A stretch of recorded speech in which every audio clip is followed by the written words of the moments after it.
Sí, cambiar de escenario.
Contextos.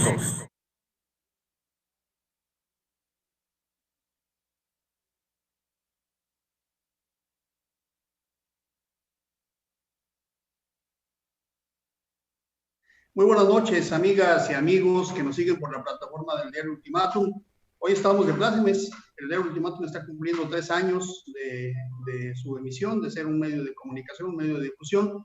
Un saludo muy respetuoso, muy afectuoso y muy fraternal a todos los que integran este diario y los que estamos de alguna manera como analistas, como invitados, pues nos congratulamos y nos sumamos a esta celebración con noticias buenas. Diario Ultimátum, 3 años.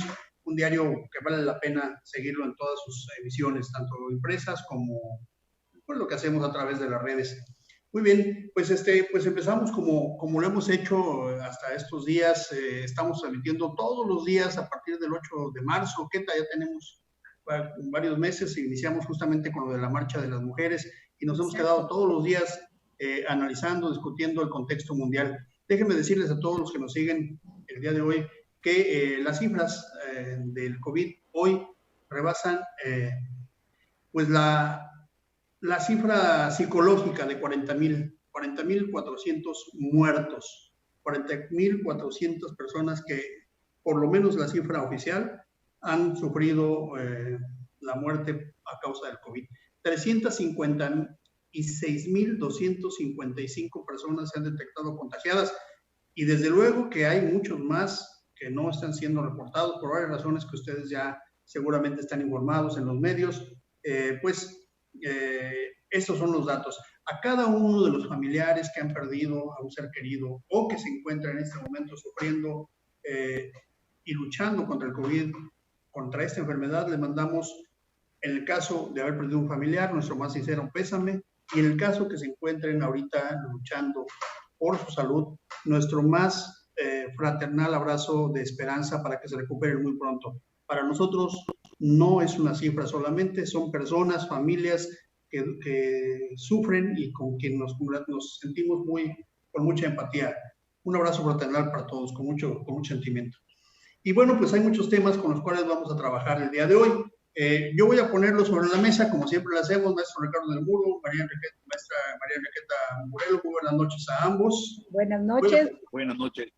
Voy a poner sobre la mesa estos temas. Si ustedes me dicen con cuál quieren empezar, siempre lo hacemos así, porque lo que queremos es que no se vea una realidad parcializada, sino una realidad integrada con todos esos temas que de alguna manera se interrelacionan el uno con el otro. Bueno, pues déjenme decirles cómo están las cosas. Regresa el avión presidencial, mañana lo vamos a tener aquí y no se sabe exactamente qué va a pasar, si la rifa va a continuar, si se va a rentar, si se va a guardar. El caso es que a México le estamos saliendo muy caro, 30 millones de dólares costó tenerlo en un hangar en California, y el avión presidencial va a regresar. Ese que no tiene ni Obama, hoy va a estar ahí parado en el hangar presidencial. Otro tema, la estrategia del COVID ha sido acusada ya por varias organizaciones y por varios gobernadores de que existe un subconteo, que el semáforo que han impuesto no corresponde a la realidad de cada estado, y que por supuesto no hay presupuestos en cada uno de los estados para atender la pandemia del COVID. Son varios gobernadores que han estado ya quejándose, y la última noticia, o la más actual respecto a este tema de la política en la COVID, es la denuncia que hacen los gobernadores del PAN, que tenían una cita agendada con Hugo López-Gatell y con el secretario de Salud, y que esta fue cancelada de última hora. La respuesta fue que no sabían que efectivamente estaba esta reunión agendada. Otro tema, se especula a partir del día de la mañana, y todo el día ha estado en los medios de comunicación, que Javier Jiménez Espriu, secretario de Comunicaciones y Transportes, habría presentado su renuncia hace 2 días. Las razones, se han especulado también, son el que el presidente haya anunciado que entrega el manejo de las APIs, los puertos y las aduanas a la Secretaría de Defensa Nacional, al Ejército, a la Guardia Nacional. Y la otra es que hay un señalamiento claro de algún involucramiento o alguna relación con el caso Odebrecht por parte de su esposa, que en términos estrictos sería socia de la empresa que representó a Odebrecht en México.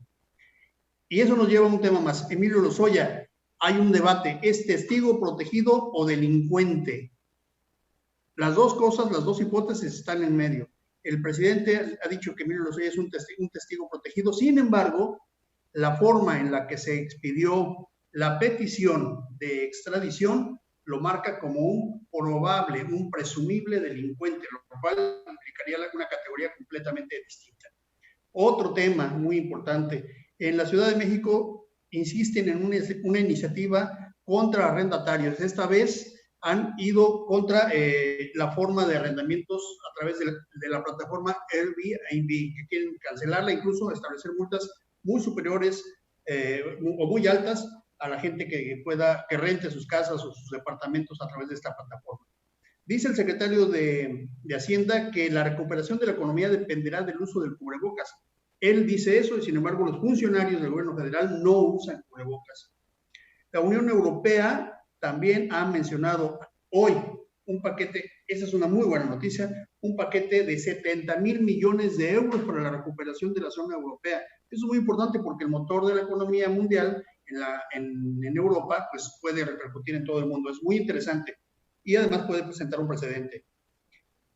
Hay una disputa muy seria entre Muñoz Ledo y Ackerman sobre los consejeros electorales. Esa hay que seguirla, ahorita vamos a analizarla, si ustedes me permiten. También una nota importante, Queta, que seguramente tú has seguido muy de cerca, los feminicidios aumentaron 7.7% en un periodo similar al año pasado y un 30.2% en números absolutos del año pasado a este año, 30.2%. Y además, fíjate que se descubrió una red de trata de menores en Chiapas. Ahorita voy, fíjate, ese es el tema local. Termino ya con esos dos temas. Hay uno que es un tema de Jalisco, 245 cadáveres encontrados en fosas clandestinas. Qué terrible, ¿no? 245 cadáveres.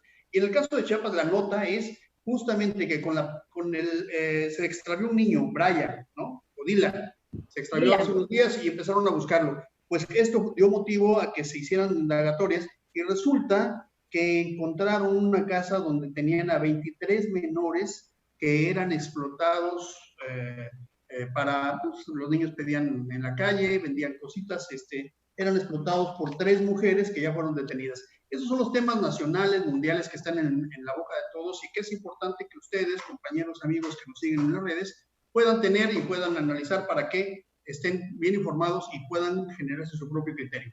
De estos temas, Ricardo del Muro, ¿con cuál te gustaría empezar? Pues está muy interesante el caso de descubrimiento. Empecemos por un tema local. Sí. De antemano, pues también me uno a la felicitación para nuestro director Ahmed Samayoa y todos los compañeros que integramos el equipo de Ultimátum, y con el deseo de que este proyecto periodístico pues siga adelante en forma exitosa. Y bueno, por lo que se refiere en cuanto a tema nacional, el aspecto es de que hay discrepancias sobre las cifras del coronavirus, efectivamente, pero también hay un dato que me llamó mucho la atención, es que un juez federal en la Ciudad de México, ante una denuncia de que López-Gatell estaba falseando la información, dio un dictamen favorable para López-Gatell, desestimando la demanda. Y por ahí también me enteré que Lili Telles ya también va a hacer una demanda contra López-Gatell.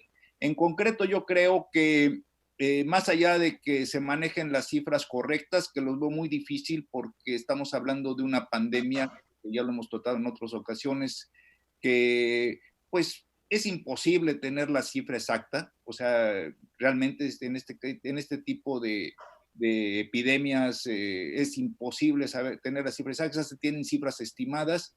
Pues el aspecto de las cifras se está manejando como un arma política, definitivamente.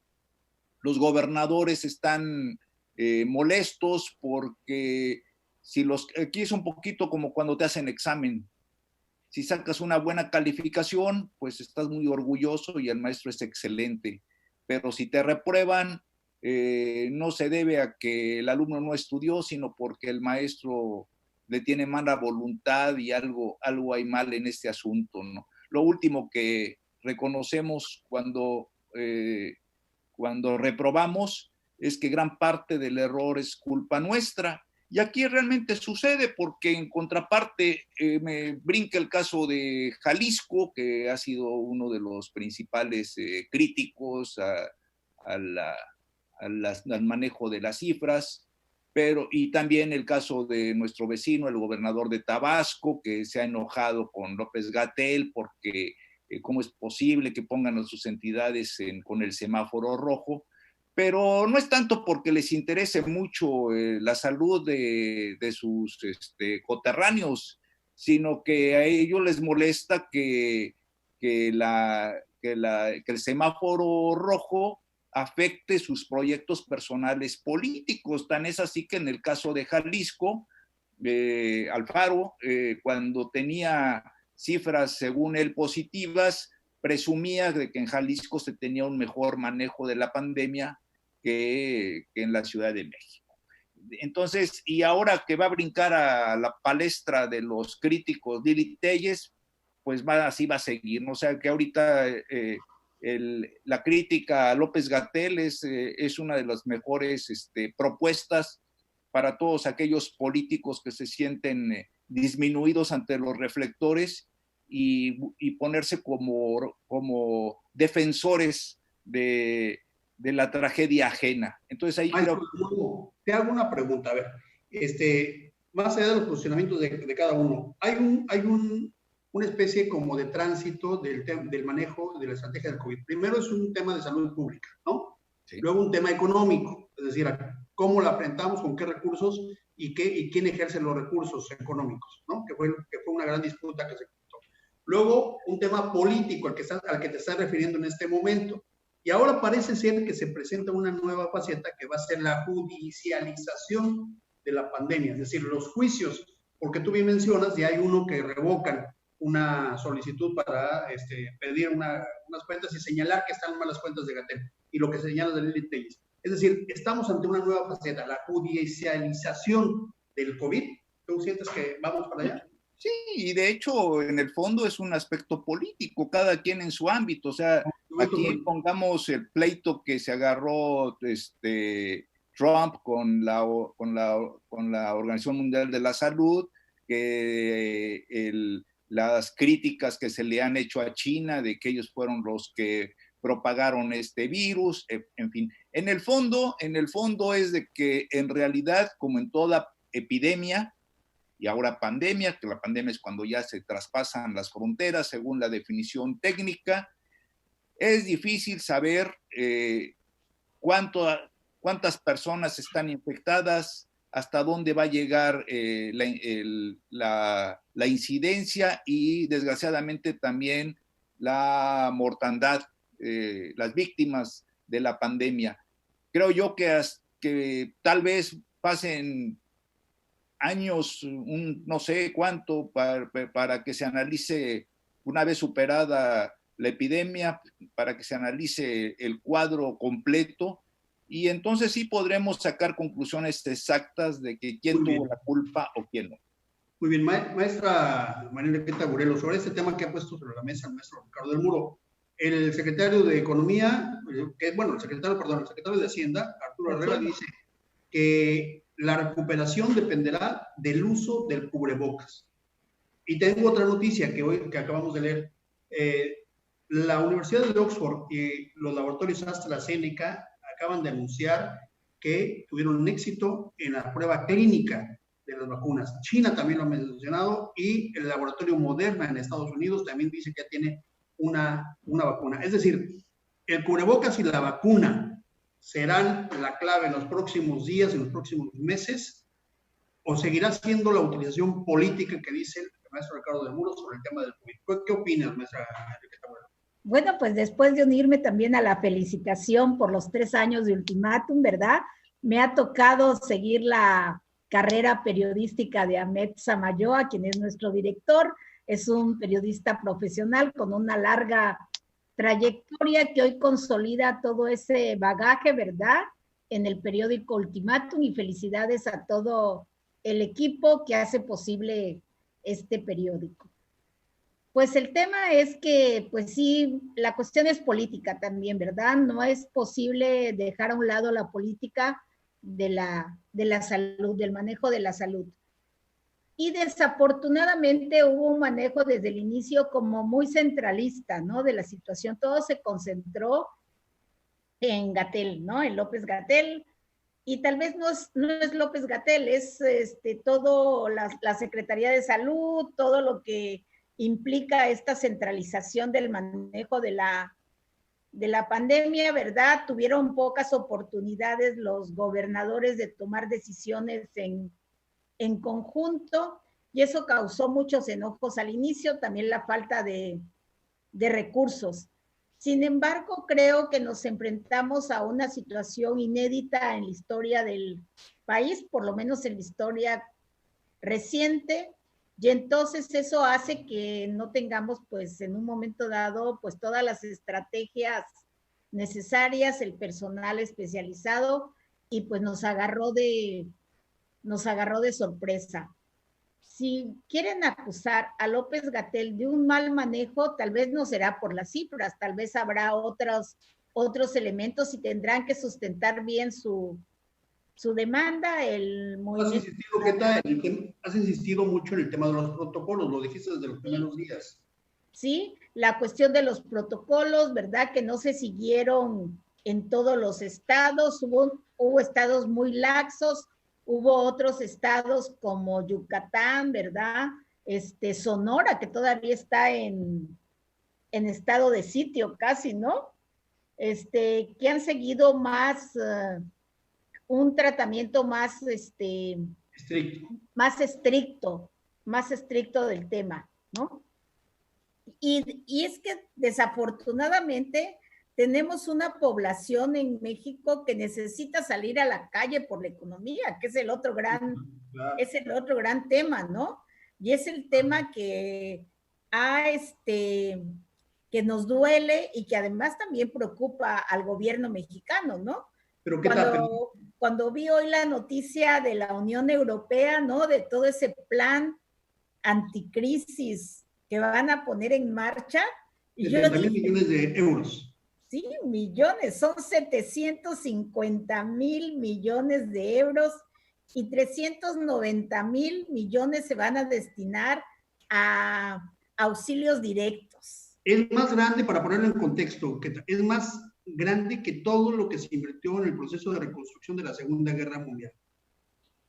Sí, para darse una idea, fue una serie de jaloneos, creo que fueron 3 días de Sí. grandes discusiones, de convencer a algunos países que se negaban a estos endeudamientos, porque finalmente pues es contraer una deuda, y además van a destinar 1.700 millones de euros distribuidos en 7 años para atender las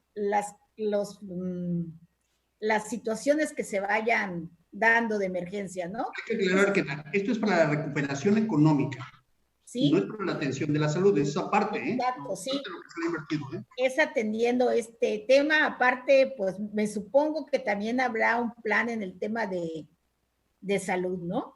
Y entonces yo digo, en América, ¿cómo podríamos hacer esto, no?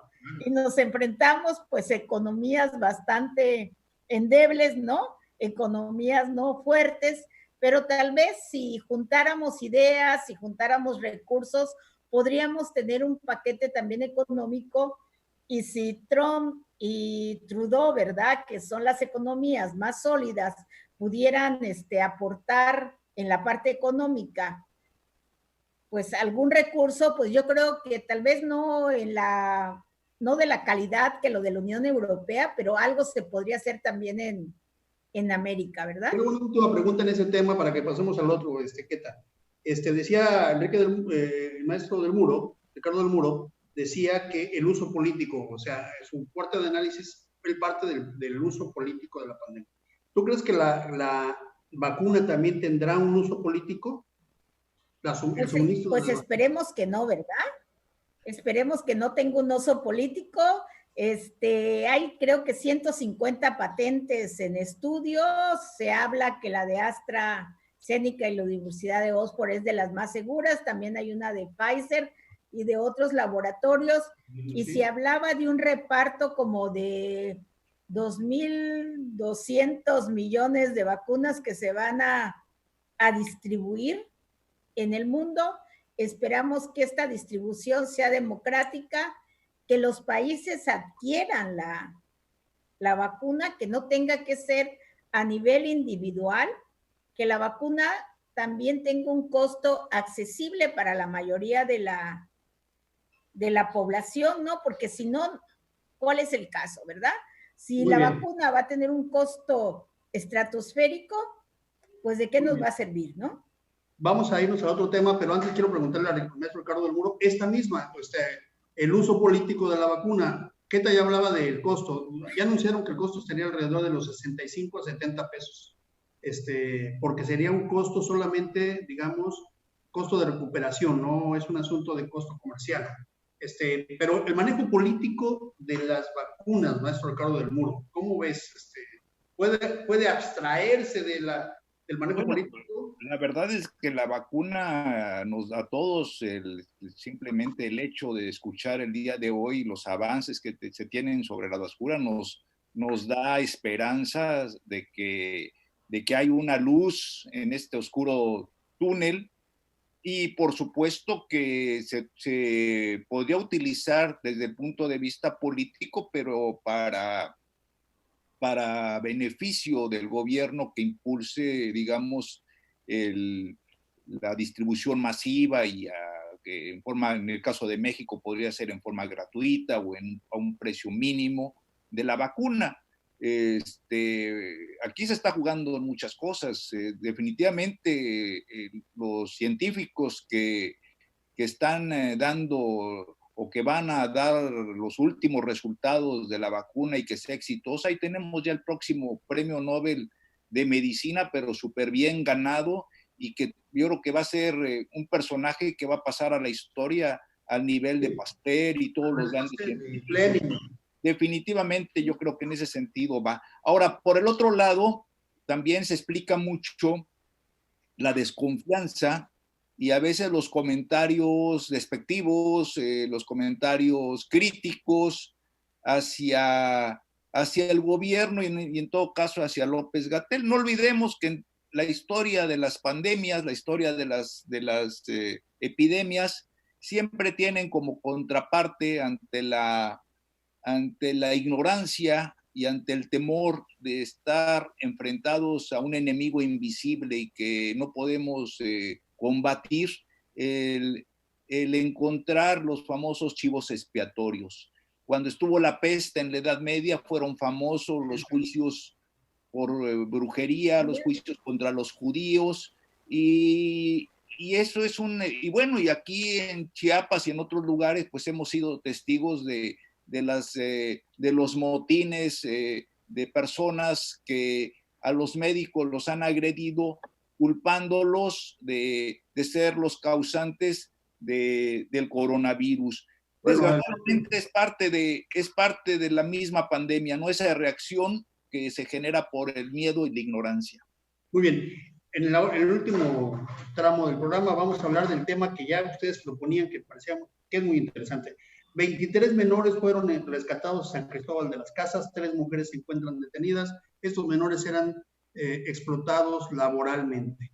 ¿Este es un caso para resaltar o es en realidad una realidad que vive en nuestro estado siempre, la explotación de los niños en las calles, en los semáforos, en las glorietas, y solamente ahora resalta como un tema de actualidad? ¿Qué tal? Tú propones este tema. Bueno, creo que es una situación de muchos años que hemos estado viviendo en el estado, no es algo actual, sin embargo, hoy coincidió con la búsqueda del menor desaparecido y que además parece que fue raptado por una niña pequeña en el mercado donde la mamá trabajaba.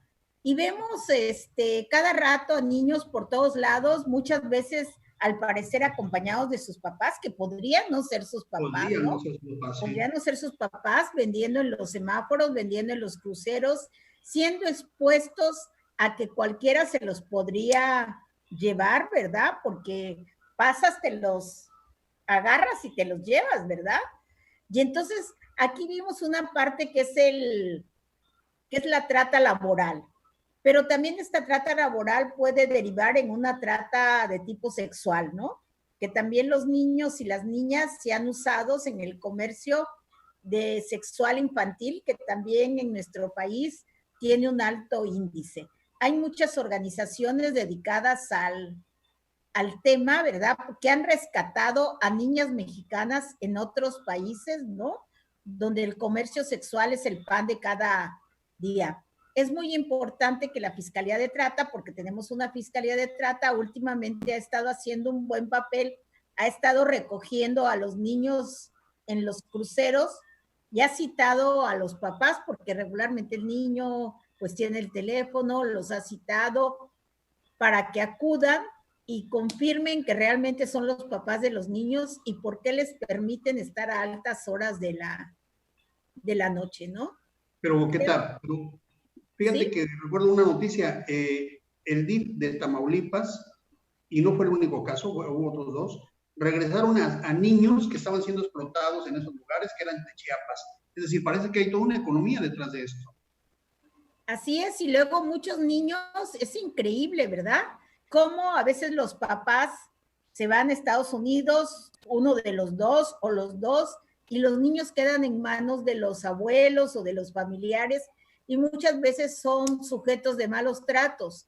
Entonces los niños escapan y tratan de llegar a Estados Unidos, y en el trayecto son explotados, ¿no? Algunos de milagro logran llegar, pero no sabemos si logran encontrarse con los papás, que eso sería un milagro, pero hay muchos niños camino a la frontera, ¿no? Muy bien, ¿qué tal? Maestro Ricardo Muro, pero lo que parece ser que se encuentra en San Cristóbal en esta ocasión son células de explotación de niños, es decir, no son los papás explotando a los niños, son personas indígenas explotando a otros niños indígenas, ¿no? En los cuales parecería que nadie repara si se trata de su papá o no. Sin embargo, 23 niños con 3 mujeres, y parece ser que estas células pueden estarse reproduciendo en otras partes del propio estado y del país. ¿Qué opinión te merece esto, maestro? Sí, efectivamente, yo creo que lo importante de esta investigación, de la investigación, es que están descubriendo a una red de secuestro y explotación infantil, con 3 mujeres que tenían 23 niños y que había 3 bebés, y lo cual a veces nos permite explicar ese fenómeno que observamos de mujeres cargando un niño todo el tiempo, el niño medio dormido. Hemos escuchado rumores de que a veces son niños prestados, que incluso los duermen con aguardiente para que no lloren, y efectivamente sí está dentro del contexto de la explotación infantil, pero se agrega un elemento externo en donde el niño ya no solo es víctima, digamos, de la explotación infantil por parte de su familia, en donde el niño tiene que dejar la escuela y dejar su crecimiento como infante para dedicarse a trabajar en muchas ocasiones, tanto en el campo, ayudando al padre o vendiendo algunos artículos en las calles, en las banquetas, sino que ya esta investigación da un elemento extra que creo que las autoridades deben de profundizar. Hay una organización en San Cristóbal que es la Melel Ojabal, sí, que señalaba que en su última investigación habían contabilizado cerca de 3,000 y fracción de niños que trabajaban en las calles en esta zona turística, y habían hecho un recuento desde el 2000 hasta el 2016 con un incremento, desde el 2010 hasta el 2016 con un incremento de casi 400%, que va relacionado al hecho de que San Cristóbal se convierte en una ciudad turística después de que se abre la supercarretera Tuxtla-San Cristóbal. Y también hace un año fue descubierta una red en Oaxaca que también las mismas características. Un grupo de personas teniendo a mujeres, a niños pequeños, que los obligaban a estar vendiendo productos en las calles y los mantenían bajo amenazas físicas y psicológicas. Es un elemento que al menos tal vez los especialistas me digan lo contrario, pero en muchos estudios sobre la explotación de la niñez, esta parte de la delincuencia se ha dejado de lado. Ahora, lo terrible es que también otra vez llegamos al famoso coronavirus. La pandemia está, las perspectivas que hay sobre la pandemia, de acuerdo a la Organización Internacional del Trabajo, en el caso de México es de que va a haber un incremento en el desempleo, como todos sabemos. Y ese incremento en el desempleo pudiera en un momento determinado reflejarse en un aumento de pequeños que tendrían que verse obligados a salir a la calle para ayudar al sustento familiar. Esto aparte de aquellos que tienen la desgracia de caer en redes de trata de niños para explotarlos laboralmente y por supuesto lo que dice Queta sexualmente. Pero es un punto que yo creo que la Fiscalía debe de seguir, debe de encontrar el hilo de la madeja, hay que seguirla. Bueno, voy a, si ustedes me permiten, a mandarle saludos a la gente que está con nosotros en vivo hoy y a regresar con ustedes para un último comentario, ¿no? Araceli Hernández Gómez, buenas noches, saludos a todos, muchas gracias Araceli por estar con nosotros. Alonso López, dice, sigue el aumento en Chiapas, ya son 5,000 contagios. Sí, eso es lo que decíamos, está muy, muy alto. Yesenia Suárez está con nosotros. Alfredo Vázquez, saludos a los integrantes del Ultimatum, muchas felicitaciones Alfredo, también te mandamos un saludo. Cristian Carrasco está con nosotros, muchos saludos. Loti Villamil está con nosotros, muchos saludos. Manuel Centeno, maestro, un abrazo, maestro, espero que todo esté bien. Manda felicitaciones al diario Ultimátum. Araceli Hernández Gómez, saludos al maestro Gilberto Zavala. Sí, no estuvo con nosotros el maestro Gilberto Zavala hoy, también le mandamos saludos. Armando Figueroa Monje nos manda saludos. Le mandamos un abrazo a Armando hasta México y saludos a don Mateo y a don Leo también. Marisol, saludos también a ti, maestra Marisol. Y bueno, pues muchas personas que lo siguen viendo, que están por aquí, que nos mandan saludos. Les enviamos un saludo, un abrazo a todos y cada uno de ustedes. Como un comentario final para salir, María Enriqueta Pulero Melgar, ¿qué hacer con los niños que tenemos en las glorietas? Rápidamente, en 15 segundos. Pues es un tema muy difícil, ¿verdad? Pero yo creo que ahí los DIF estatal, el DIF estatal y el DIF municipal deben diseñar una estrategia que sea eficiente atendiendo a los derechos humanos de la niñez, ¿verdad? Pero debe hacerse algo. Maestro Ricardo del Muro, ¿qué hacemos con los niños en la calle? Pues sí, de hecho es de que recogerlos y sobre todo investigar si están siendo explotados. Por los padres o por los padres. Pueden ser, efectivamente pueden ser explotados por sus padres o por gente extraña. Y creo que esa es la asignatura pendiente ahorita. Muy bien. Pues muy buenas noches, muchas gracias por sus comentarios, muy buenas noches a todos los que nos siguieron el día de hoy. Los invitamos para estar mañana en el diario Ultimátum, en el diario En Contexto. Felicidades al diario Ultimátum, a su director y a todo el equipo que hace posible esas transmisiones, el diario impreso, redes y a todos los que integran esta gran familia del diario Ultimátum. Muchas felicidades y muchas gracias por seguirnos. Nos vemos el día de mañana para continuar analizando y viendo en contextos el